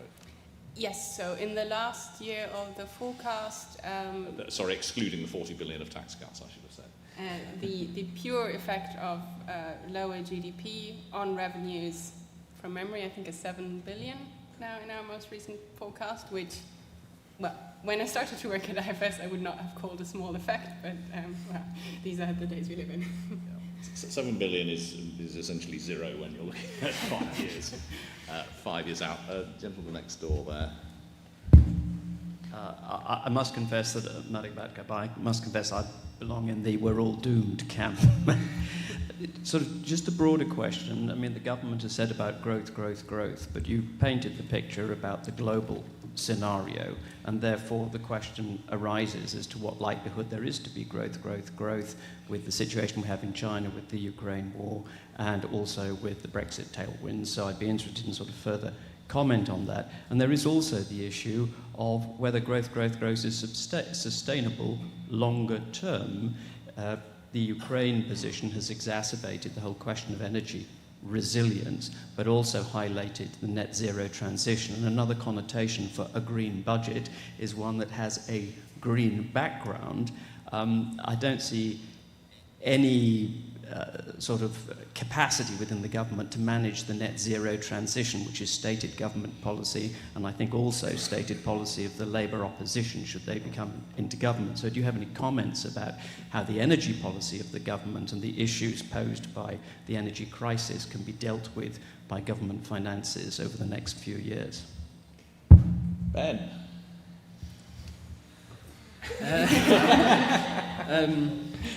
Yeah, absolutely. No, I think both excellent points. I think on the global growth picture, I'll simply sort of paraphrase what global colleagues at Citi have written, because it clearly isn't necessarily my expertise in quite the same degree. But I think, if you look at the drivers of global growth over the last 2 decades, clearly China has been hugely influential.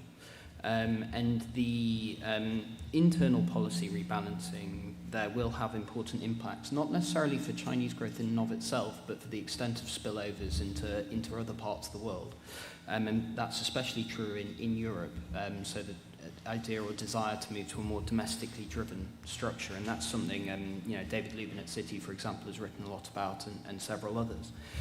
But that does have important implications when thinking about the broader economic momentum globally over the next few years. And I think in the near term, the combination of that transition alongside global coordinated monetary policy tightening, which I must stress because I appreciate it may, for those who don't, like myself, have to look at it all day, every day, may feel a bit esoteric, but it is totally unprecedented, the scale and severity of the globally coordinated monetary policy tightening at present. And unless you believe that there is the emergence of widespread domestically driven inflation, which is a reasonable argument to make, you are unfortunately left with the view that in 18 to 24 months' time, that's going to really weigh very, very heavily on global growth and on the level of GDP in the medium to long term as well, quite plausibly. So in that sense, I think it's hard in the near term when thinking about the big drivers here, which ultimately are always, the US and China, to be too optimistic, and Europe, unfortunately, sits somewhere in the middle. Now, in terms of the point you made about resilience and managing a more resilient economy, all I can say is I entirely agree with you. From my perspective, where the UK starts, we are in a context of low potential growth. I think, like Paul, and I think like everyone, you desperately hope that changes.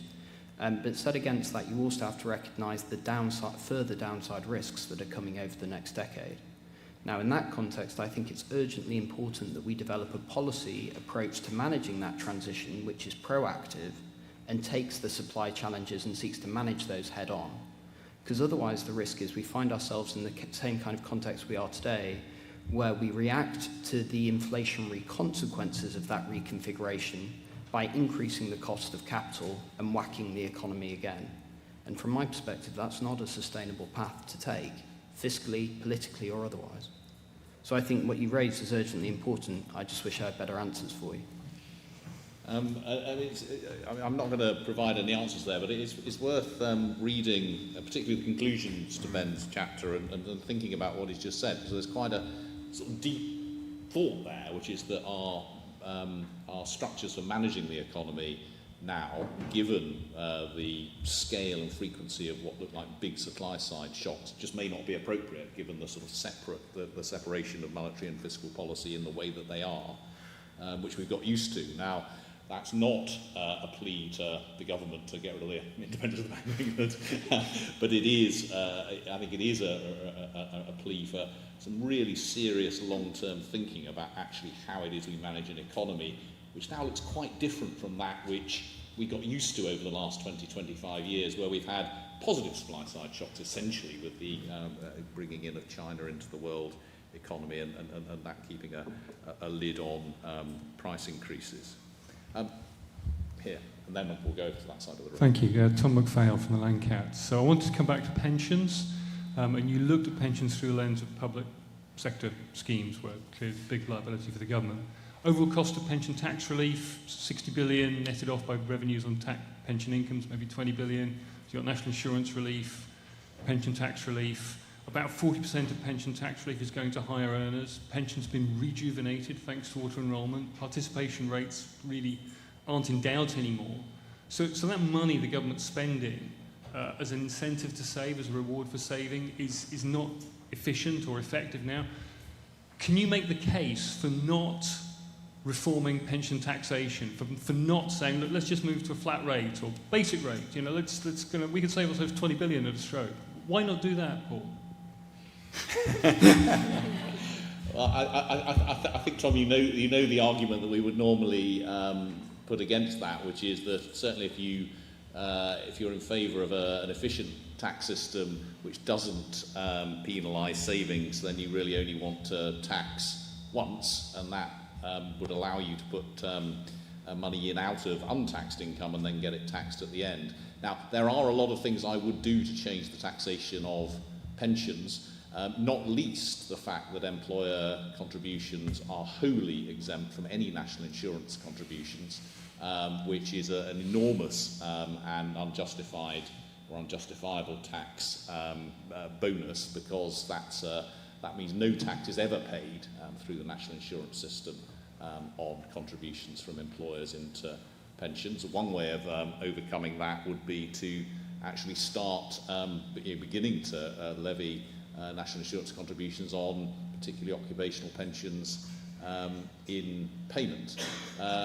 For the rest, it's worth saying that if you look at all of the tax rises in the period between 2010 and 2020, the biggest was the increase in VAT from 17.5% to 20%. The second biggest was the series of restrictions on pension tax reliefs, both in terms of restricting the annual and the lifetime amounts that can go in to pensions. Actually, I find it very hard to see why there are annual reliefs. You can see why you might have lifetime annual limits. You can see why you might have lifetime limits, but why you should stop someone putting a lot in if they happen to be have money available that year, if you've got a limit on the total, is unclear to me. There are other reliefs that are daft. I mean, the fact that you can use pensions as a vehicle for avoiding inheritance tax is insane. And the fact that you can take $250,000 out completely tax-free seems to me overly generous. So, yes, lots of things I would do to pension tax relief, but restricting the marginal rate, I'm personally one that we would be in favour of. Let's move over to the other side of the room. Gentleman over there, I'll come to the front again in a minute. Thank you. David Robinson, Market News. The Bank of England takes fiscal policy as given. The OBR takes government policy as given.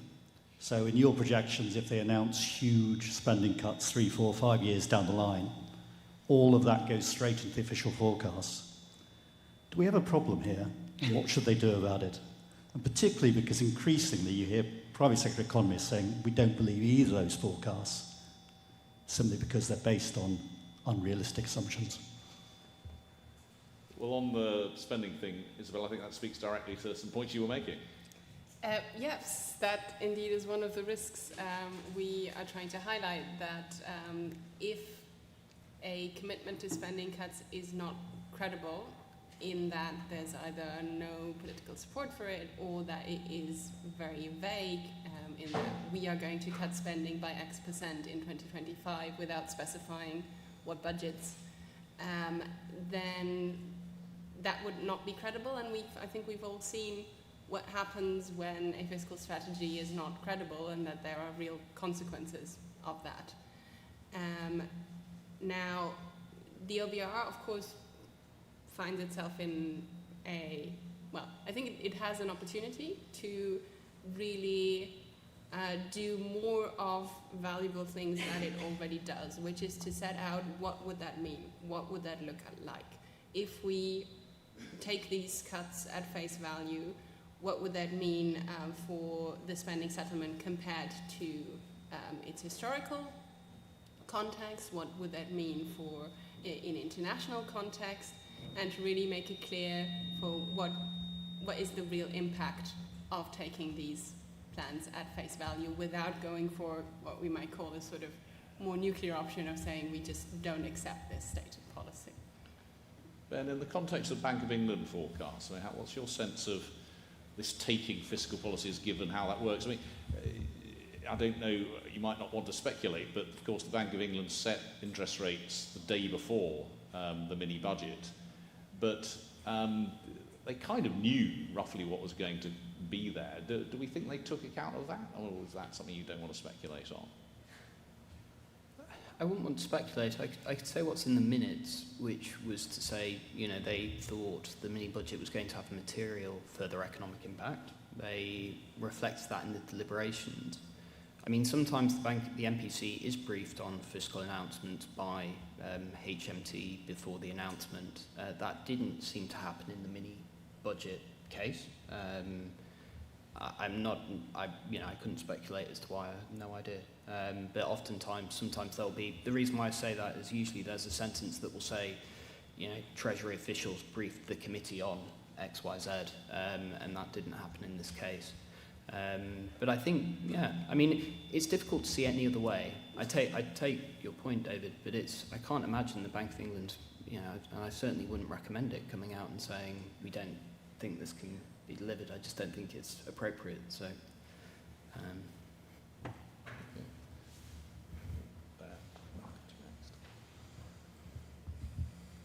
I mean, I don't envy anyone trying to do forecasts in this climate.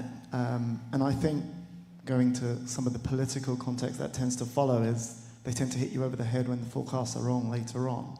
But something I wanted to just ask about in kind of the more short term is the suggestion that the energy price guarantee is going to cost roughly £114 billion.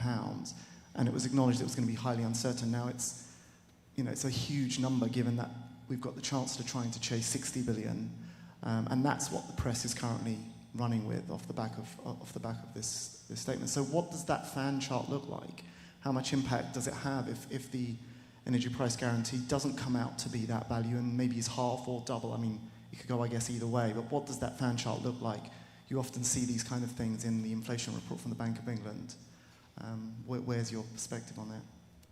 So it's really crucial here to distinguish between the immediate near term, the next year or two, which is when the eventual costing of the energy price guarantee is going to be really, really relevant for the borrowing outturn, and the medium term. So you may take 3 years, as in the currently legislated fiscal targets, or you may push it back a little to 5 years. Either way, we assume that the energy price guarantee will have expired, and therefore the direct impact of the energy price guarantee on borrowing will be zero. There'll be a little bit of extra debt interest spending if it turns out to be very expensive because we borrowed more in previous years, but that's really a sort of minor effect.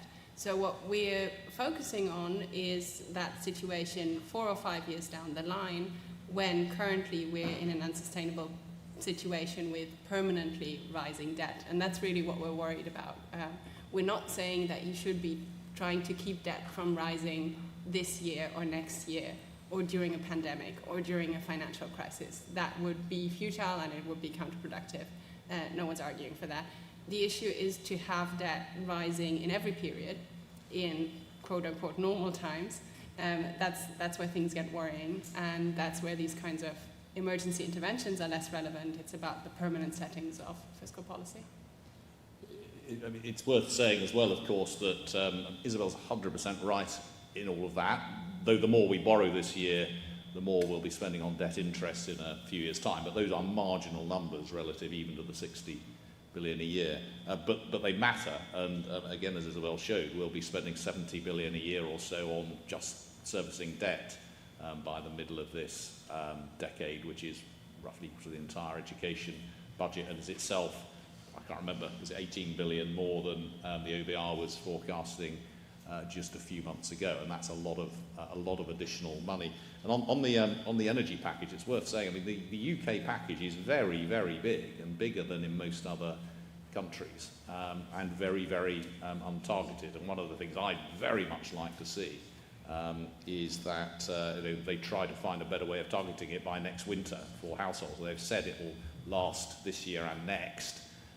It'll be worth them spending not just £15 million on an information strategy. It'll be worth them spending hundreds of millions of pounds working out something even marginally better for next year, because something even marginally better would save an enormous amount of money. That gentleman at the front here. Mohammed Amin, the declining participation in the labour market is something that concerns me. And what policy tools are available to government to change that, and what would the IFS recommend? Well, there's a question. I'm going to come to you again first, Ben, even though you're not the IFS, because you did write a fair bit about and spoke a bit about declining participation. That's, I think, a very, very good question. So if you look at that net loss, that 700,000 figure or so, say there's sort of a rough split, it's not exact, but half and half, sort of impact of more pervasive long-term sickness and the low participation rate amongst that group compared to other drivers, which are a little bit more nebulous. There's been an increase in the number of students, for example, things of that nature. I think, and this is looking at the headline LFS data, there's a range of different things you could look at. I mean, one, I think, worrying statistic, or one thing that concerns me, is the potential coincidence between the increase in long-term sickness amongst those aged 50 to 65 and the very, the increasingly widespread incidence of chronic illness and very long NHS waiting times. And I do think that there is a potential link there, and in terms of that long-term sickness piece, does imply that we're looking at a slightly deeper, not just economic, but social problem amongst that group. And in that sense, it's both deeply worrying, but implies a sort of healthcare-led approach to some of those increases, and that certainly feels right. Others have written about increases in mental health amongst that group, and that clearly doesn't just imply to older age cohorts, which would also be an interesting thesis to explore. I think beyond that, the IR35 reform raises, I think, quite an interesting dilemma, which is, I do think, and sort of speculate in the chapter, but I can't put it any more strongly than that may have played a role in reductions in participation, especially among more qualified, higher earning and older self-employed people through the pandemic. And in that sense, the marginal tax rate is very important. But as the IFS have argued, I think, and quite convincingly so, that has long been quite a sort of odd distortion in the way UK labour is taxed, in the sense that self-employment has enjoyed a much lower marginal tax rate. So I think also, to some degree, therefore, tax reform holds part of the story. But I think I understand the trade-offs in that, and clearly, just while reversing the policy, at least in my own forecast, does have a positive impact. I think it raises the wider points of fairness and reform that the IFS have been talking about for a long, long time. You've been working in this area as well. Have you got anything to add? Yeah, I mean, I think it's worth saying that in work that we put out earlier this year, so not looking at the very latest data, we find that there's a significant role being played by workers taking early retirement rather than exiting the labour force out of ill health. And I think that it might be worth looking at what kinds of reforms could be put in place that might make workplaces a better place to work for older workers, to reduce the appeal of early retirement or something along those lines, if it is the case that rather than being forced out due to ill health, workers are increasingly choosing to leave early. We find that it's concentrated among older workers, and work that the ONS has put out has also found this concentration in professional workers with potentially higher savings and higher ability to afford this transition. Yeah, it's a very striking reversal of a very long-term trend over the last couple of years. It's still too early to know whether this is going to be a permanent change, a one-off change for this cohort, or whether it will be reversed.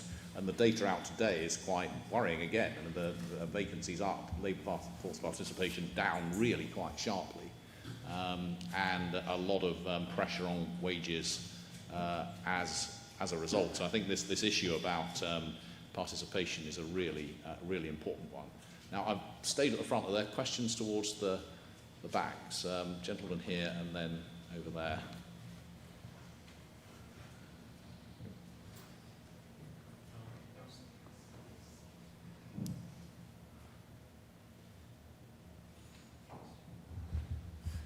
Start over there. Oh, no, is that working now? Yeah. That's working. Great. What's going to happen to the UK's sovereign debt rating? Well, there's only one person on the panel I'm going to ask that to.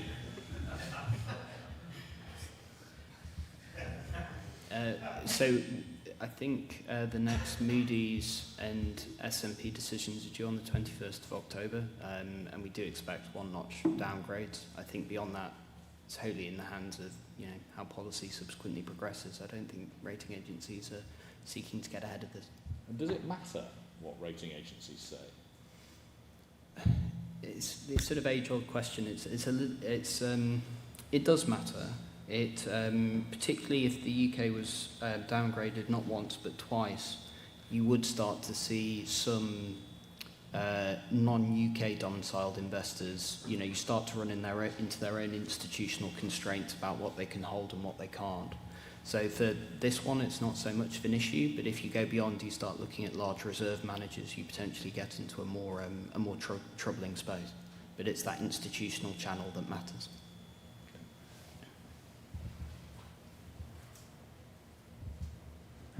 Kevin Langford. This is a question about what you think the OBR ought to do, or how it ought to handle the growth. I mean, is it better? Is it doing us a greater service by saying it's just too early to say, we don't know, and letting the Chancellor come up with whatever figure he likes? Or is it better having a plump for a reasonable number, even though there's massive uncertainty about it?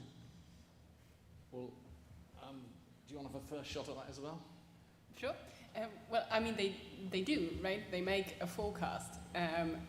And what they've argued in the past, and what I think is a very convincing argument, is that there is huge sort of pre-existing, pre-policy uncertainty about the trend rate of growth because of all sorts of structural forces and so on. It's hard to forecast, and there's big uncertainty on either side.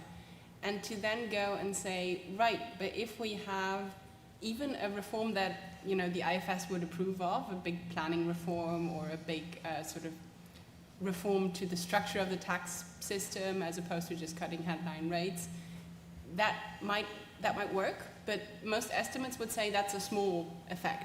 So to take that very uncertain thing that you're trying to estimate and to then move it by a small amount either way is kind of odd, because the pre-existing uncertainty drowns out that tiny sort of spuriously precise thing that you're putting on top of it. So that is an odd thing. And I think looking back, so I mean, it's not a new idea to try and focus on growth. It's a welcome refocus, but the idea has been around before. And as I mentioned in the presentation, the OBR was previously hesitant to incorporate an improvement in growth.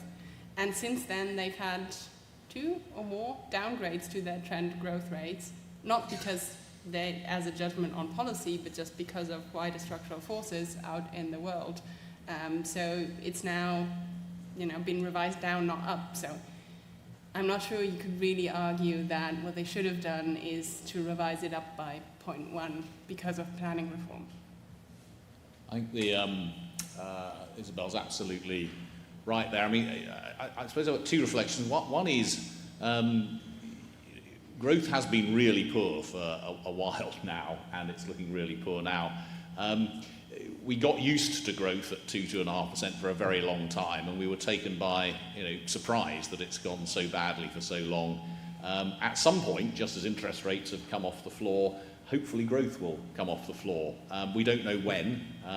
This government might get lucky for one reason or another, whether it be gas prices going through the floor, or something else happening in the world economy. So, we're not ruling out the possibility that growth will be higher than is projected here. But I think it would be, I'd go so far as to say it would be an error for the OBR to certainly say anything in its publication along the lines of, well, if the government's successful at getting 2.5% growth, then this is what our forecast would look like and everything will be wonderful. I think it's fine for the OBR to say, here's our central forecast and here are some forecasts on either side of it, which are modestly in either direction. But it needs to, and I'm sure it will, give an honest appraisal of where it thinks the public finances will be on the basis of an honest appraisal of what it thinks is going to happen to growth. And it's got, as Isabel showed in her presentation, it's got form in terms of the way that it responds to governments that say that things are going to go much better than they have been. But at some point in my lifetime, I expect growth to pick up. I just don't know when. And I'm quite old. Gentleman in the middle here.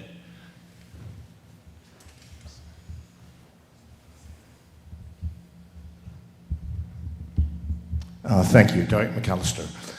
Going back to one of your slides, is it an inevitable systemic consequence of Brexit that we have a reduction in exports of professional legal services and transport?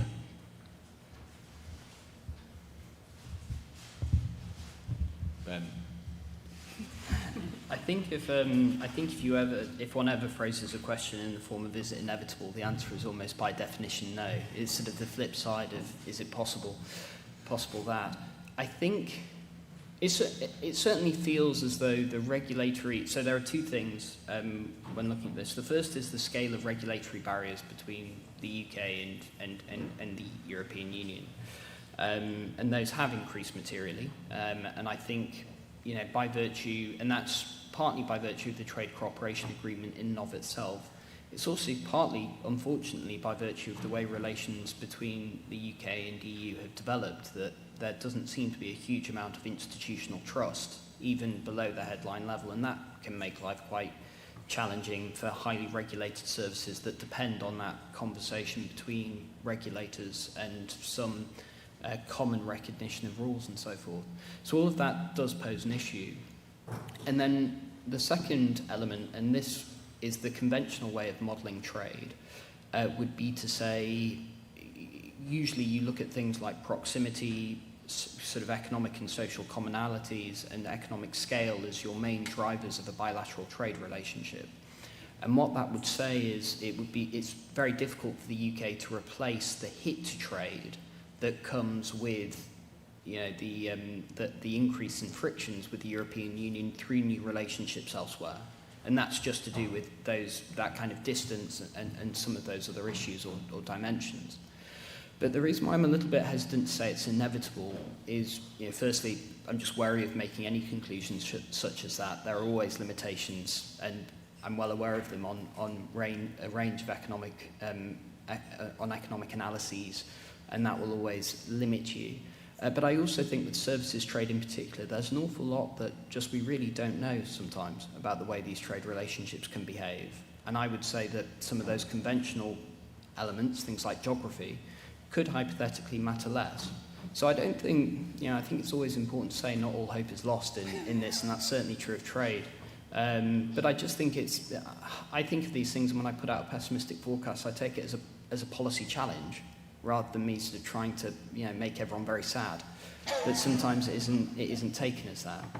But I'd certainly say that with respect to trade. I think it's possible, but it takes really creative policy thinking. And it doesn't seem like, as we stand today, that's yet really a sort of institutional priority for the UK in the way I think it should be. We're a couple of minutes to 12, so I think it's probably appropriate on that relatively positive note. Not all hope is lost. You heard it here from Ben. On that relatively positive note, it's probably a good time to draw this to a close. We're clearly facing extraordinary times. I mean, one thing we have learnt over the last few weeks is, as we've always said, what government does really matters. It can matter for good and it can matter for bad. In the long run, it can have a really positive effect on growth if you get policies right. In the short run, it can have a really bad effect on the economy if you get policies wrong. So what government does is important. Therefore, I believe that what we do in helping to hold government to account and in providing independent analysis of what they're doing really matters as well. And I hope you agree on that. So let me finish by once again thanking Citi for the support they provide and the fantastic analysis they provided, particularly the Nuffield Foundation for supporting us in this for so long, but most especially to my amazing colleagues and Ben, who have done such a great job over the last few weeks under trying circumstances, I think it will be saying. And thank you all for coming along and for watching.